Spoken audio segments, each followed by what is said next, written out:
ಎಲ್ರಿಗೂ ನಮಸ್ಕಾರ. ನಮ್ಮ ಅಡುಗೆ ಚಾನೆಲ್ಗೆ ಸ್ವಾಗತ. ಇವತ್ತಿನ ವಿಶೇಷ ಬಿಸಿ ಅನ್ನ, ರಾಗಿ ಮುದ್ದೆ, ದೋಸೆ, ಇಡ್ಲಿ, ಚಪಾತಿ, ದೋಸೆಗೋಸ್ಕರ ರುಚಿಕರವಾಗಿರೋ ಅಂಥ ಸೈಡ್ ಡಿಶ್ ರೆಸಿಪಿ. ಈರುಳ್ಳಿ ಸೊಪ್ಪು ಮತ್ತು ಕಡಲೆಬೇಳೆ ಕೂಟು ಮಾಡೋದು ತುಂಬಾ ಸುಲಭ, ಸಕ್ಕ ಟೇಸ್ಟಿಯಾಗಿರುತ್ತೆ, ಸ್ವಲ್ಪ ಡಿಫ್ರೆಂಟಾಗಿ ಕೂಡ ಇರುತ್ತೆ. ಟ್ರೈ ಮಾಡಿ ನೋಡಿ ಒಂದ್ಸಲ. ಮೊದಲನೇ ಸ್ಟೆಪ್ಪಲ್ಲಿ ಮಸಾಲಾನ ರುಬ್ಕೋಬೇಕು. ಬಾಣಲೆ ಇಟ್ಕೊಂಡಿದ್ದೀನಿ.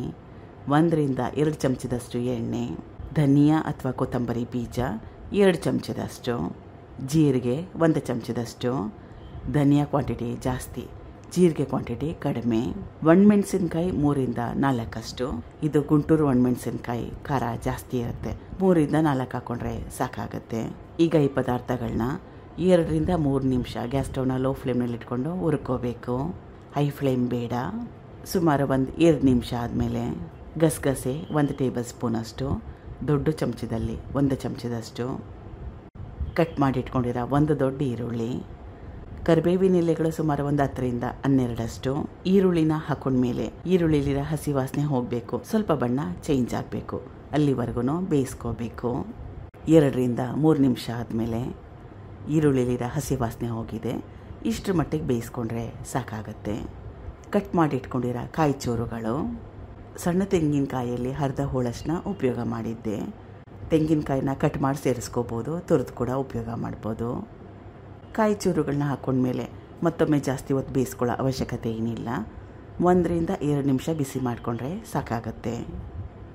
ಈಗಿದಾಗಿದೆ. ಕಾಯಿ ಚೂರುಗಳನ್ನ ಹಾಕ್ಕೊಂಡ್ಮೇಲೆ 2 ನಿಮಿಷ ಬಿಸಿ ಮಾಡಿಕೊಂಡೆ. ಇದನ್ನು ರುಬ್ಕೋಬೇಕು. ಇವಾಗ ತುಂಬಾ ಜಾಸ್ತಿ ಬಿಸಿ ಇದೆ, ತಣ್ಣಗಾಗಲಿ. ಹುರಿದಿಟ್ಕೊಂಡಿರೋ ಪದಾರ್ಥಗಳೆಲ್ಲ ತಣ್ಣಗಾಗಿದೆ. ಮಸಾಲೆನ ರುಬ್ಕೋತಾ ಇದ್ದೀನಿ.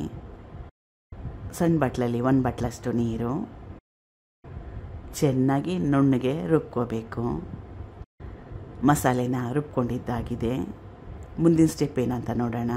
ಬಾಣಲೆ ಇಟ್ಕೊಂಡಿದ್ದೀನಿ.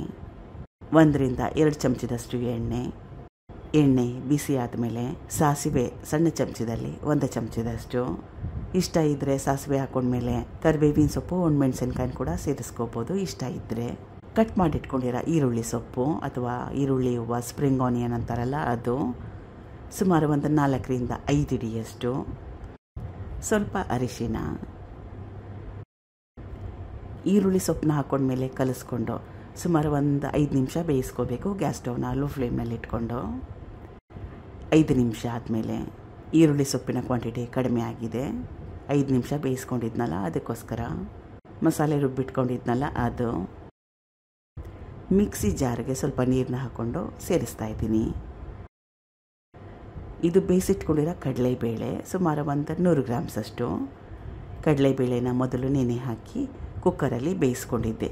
2 ಸೀಟಿ ಕೂಗಿಸ್ಕೊಂಡ್ರೆ ಸಾಕಾಗುತ್ತೆ. ಕನ್ಸಿಸ್ಟೆನ್ಸಿ ನೋಡಿ ನಿಮಗೆ ಯಾವ ರೀತಿ ಬೇಕು ಅಂತ ಅದ್ರ ಪ್ರಕಾರವಾಗಿ ನೀರನ್ನ ಉಪಯೋಗ ಮಾಡಿ. ಕೂಟು ಅಂದರೆ ಸ್ವಲ್ಪ ಗಟ್ಟಿ ಇದ್ದರೆ ಚೆನ್ನಾಗಿರುತ್ತೆ, ಅಥವಾ ನಿಮ್ಗೆ ಯಾವ ರೀತಿ ಇಷ್ಟ ಆ ರೀತಿ. ಕನ್ಸಿಸ್ಟೆನ್ಸಿ ಫೈನಲ್ ಆದಮೇಲೆ ರುಚಿಗೆ ತಕ್ಕಷ್ಟು ಉಪ್ಪು, ಎಲ್ಲ ಪದಾರ್ಥಗಳನ್ನ ಹಾಕ್ಕೊಂಡಿದ್ದಾಗಿದೆ. ಈಗ ಚೆನ್ನಾಗಿ ಕುದಿಸ್ಕೋಬೇಕು. ಸುಮಾರು 7-8 ನಿಮಿಷ. ಮುಖ್ಯವಾಗಿ ಆಗಾಗ ಕಲಿಸ್ತಾ ಇರಬೇಕು. ಗ್ಯಾಸ್ ಸ್ಟವ್ನ ಲೋ ಫ್ಲೇಮ್ನಲ್ಲಿ ಇಟ್ಕೋಬೇಕು. ಈಗ ರುಚಿಕರವಾಗಿರೋ ಕಡಲೆಬೇಳೆ ಈರುಳ್ಳಿ ಸೊಪ್ಪಿನ ಕೂಟು ರೆಡಿಯಾಗಿದೆ. ತುಂಬಾ ಟೇಸ್ಟಿಯಾಗಿರುತ್ತೆ. ಬಿಸಿ ಅನ್ನ, ರಾಗಿ ಮುದ್ದೆ, ಇಡ್ಲಿ, ದೋಸೆ, ಚಪಾತಿ, ಪೂರಿ ಜೊತೆಗೆ ಒಳ್ಳೆ ಕಾಂಬಿನೇಷನ್. ಟ್ರೈ ಮಾಡಿ ನೋಡಿ ಒಂದ್ಸಲ. Thank you for watching. ಧನ್ಯವಾದಗಳು.